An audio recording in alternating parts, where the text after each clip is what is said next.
ఇంతటి బలసంపన్నుడవి. ఈ లోకంలో ముగ్గురు ఉన్నారు గమనవేగం ఉన్నవారు. అంత వేగంగా వెళ్ళగలిగినటువంటి ప్రాణి నాలుగవది లేదు.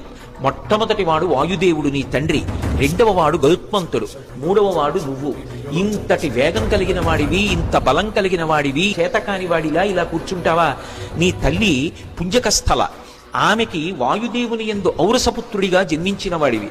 పుట్టగానే అపారమైనటువంటి వేగంతో సూర్యమండలం వైపు ప్రయాణం చేసి ఉదయిస్తున్న సూర్యబింబం తినే ఫలం అనుకుని వెళ్ళావు. ఇంద్రుడు వజ్రం పెట్టి కొడితే హనువులంటే నీ యొక్క దవడ సొట్టబడి కింద పడ్డావు కాబట్టి నీకు హనుమ అని పేరొచ్చింది. ఆ పేరు ఉంచుకోవాలి అని ఇంద్రుడు పరమ సంతోషంతో తన మెడలో ఉన్న పద్మాల మాల పైకెత్తి ఊపి, ఈ పిల్లవాడికి ఇంకొక పేరు ఉండకూడదు, నా వజ్రం చేత పుట్టిన పిల్లవాడిని కొడితే ఎడమ దవడ సొట్టబడింది కాబట్టి ఈ పిల్లవాడికి హనుమ అని పేరుంటుందన్నాడు. దేవతలందరూ తమ శక్తులు ధారపోశారు. నీ అంత శక్తివంతుడు లోకంలో ఇంకొకడు లేడు.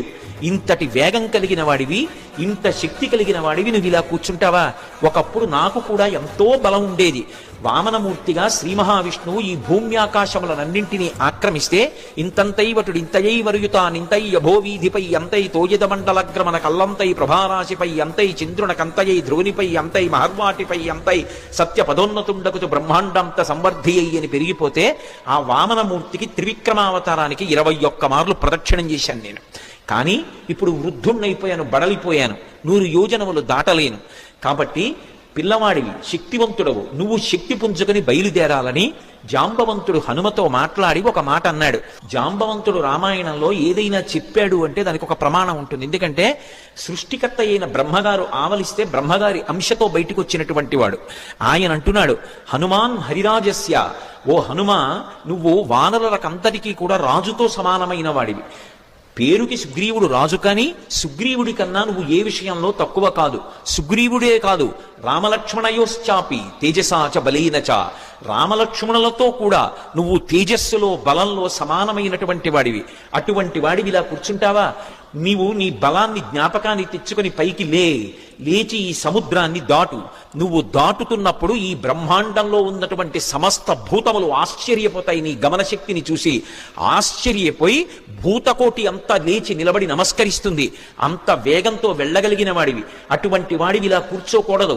వానర జాతి పరువంతా నీ చేతిలో ఉంది. నువ్వు ఇవాళ వెళ్ళి సీతమ్మ దర్శనం చేసి వచ్చి ఆమె జాడ తీసుకొస్తే మనం వెళ్ళి మళ్ళీ సుగ్రీవుడికి చెప్తే, సుగ్రీవుడు రాముడికి చెప్తే, రాముడి వలన ఉపకారం పొందినటువంటి సుగ్రీవుడు ప్రత్యుపకారం చేశాడనేటటువంటి మాట నిజమవుతుంది. లేకపోతే మన ప్రభువు పరువు పోతుంది. ప్రభువు చేత పరిపాలింపబడిన వానర జాతి పరువు పోతుంది. ఇంతమంది పరువు నీ చేతిలో ఉంది. ఇంతమంది శోకాన్ని పోగొట్టగలిగిన వాడివి నువ్వే. నాయనా లే అని ఒక్కసారి ప్రచోదనం చేస్తే శాప విమోచనం అయిపోయింది. వెంటనే ఆయన తన బలాన్ని తాను జ్ఞాపకానికి తెచ్చుకొని మహేంద్రగిరి మీదకి ఎక్కుతూ అక్కడ నిలబడి ఒక మాట చెప్పారు. నా బలం నాకు జ్ఞాపకానికి వచ్చింది. నాతో సమానంగా వెళ్ళగలిగినటువంటి వాళ్ళు ఇద్దరే.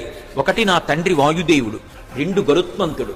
నేను ఎంత వేగంగా వెడతానంటే సూర్యుడు ఉదయాద్రి మీద ఉదయించి ప్రయాణం ప్రారంభం చేసినప్పుడు సూర్యుడితో పాటుగా ప్రయాణం ప్రారంభం చేసి సూర్యుడు మధ్యాహ్నానికి ఆకాశం మధ్యలోకి వచ్చేటప్పటికి నేను పశ్చిమాద్రికి వెళ్ళి పశ్చిమాద్రిని ముట్టుకుని మళ్ళీ తిరిగి వచ్చి మధ్యాహ్నం సూర్యబింబాన్ని కలవగలను. అంత వేగంతో వెళ్ళగలను.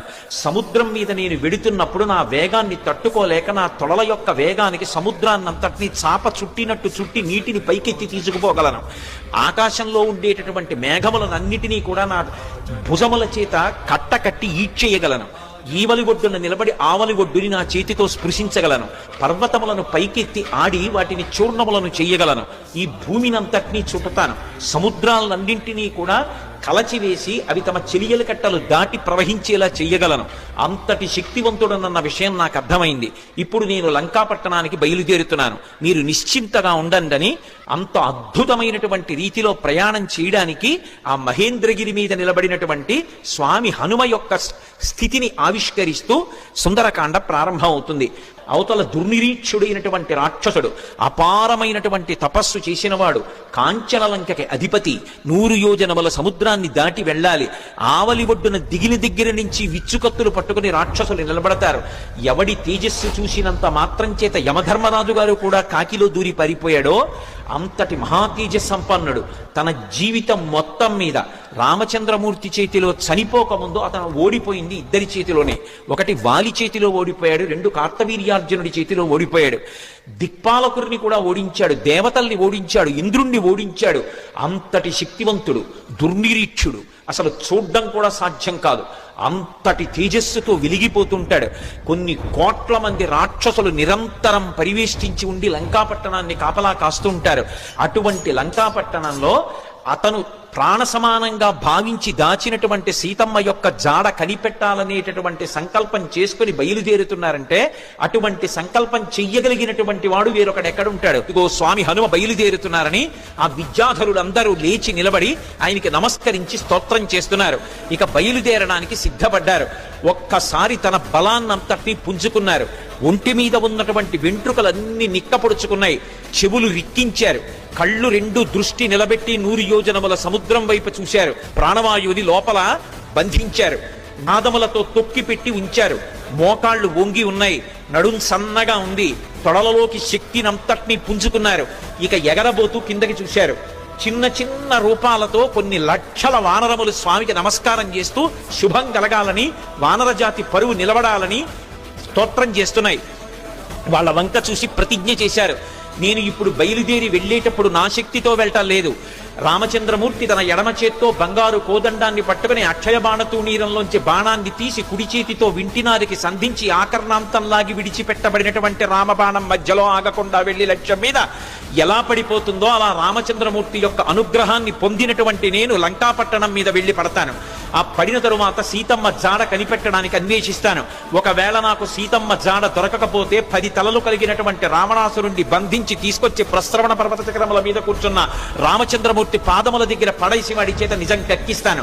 ఒకవేళ రావణుడు కూడా కనపడకపోతే అక్కడి నుంచి స్వర్గలోకానికి వెళ్లి స్వర్గలోకంలో కూడా సీతమ్మను అన్వేషిస్తాను. స్వర్గంలో కూడా సీతమ్మ కనపడకపోతే తిరిగి వచ్చి రావణ యొక్క లంకాపట్టణాన్ని పెళ్లగించి చేత్తో పట్టుకుని తీసుకొచ్చి సుగ్రీవుడి యొక్క సన్నిధానంలో నిలబెడతాను. అటువంటి బలాన్ని పుంజుకుని నేను బయలుదేరుతున్నాను, మీరు బెంగ పెట్టుకోకండి, రామకార్యాన్ని సాధిస్తాను. ఆ పట్టుదలతో ప్రతిజ్ఞ చేసి ఇక బయలుదేరడానికి సిద్ధపడ్డారు. ఒక్కసారి ఎగిరేటప్పటికి కొన్ని వందల సంవత్సరముల నుంచి ఆ పర్వతం మీద పెరుగుతున్నటువంటి మహావృక్షములు కూడా కూకటి వేళ్లతో సహా పెకలింపబడి ఆయన తొడల వేగానికి ఆయనతో పాటుగా వెళ్లి కొంత దూరం వెళ్లిన తరువాత ఇక ఆ వేగంతో వెళ్లలేక సముద్రంలో పడిపోయాయి.